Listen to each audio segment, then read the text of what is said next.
So here we have the Toyota Yaris on a 17 plate.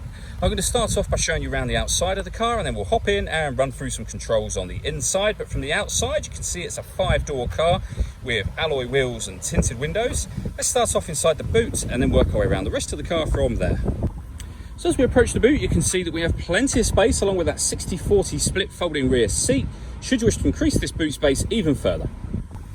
Okay, so we're just going to work our way back round to the front of the car, and then we'll hop in and run through some controls on the inside. But now that we've done a full circle of it, you can see it's in excellent condition the whole way round.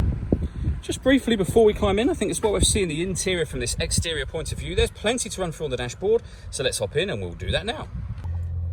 Okay, now that we're inside the car, we're going to start with the dials. On the right hand side, we have the fuel gauge, we have the speedometer in the middle, and on the left hand side, the gauge that will show whether the motors are charging, whether you're using eco mode, so the electric motors, or the power for the car, so the engine.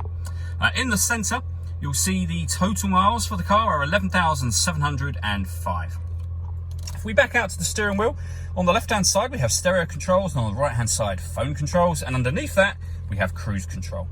Over in the center is where you will pair your phone, amongst other things, of course. So for example, pairing your phone, you hit that button and then you'd hit yes and follow the instructions on screen from there. We're obviously not going to do that at this point in time.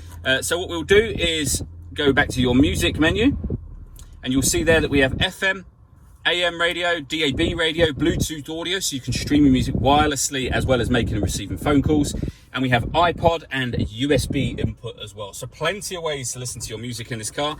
Plus, if we pop it into reverse, you'll see we have a full color reversing camera with guidelines showing you what direction the car is headed in relation to the image you see on the screen.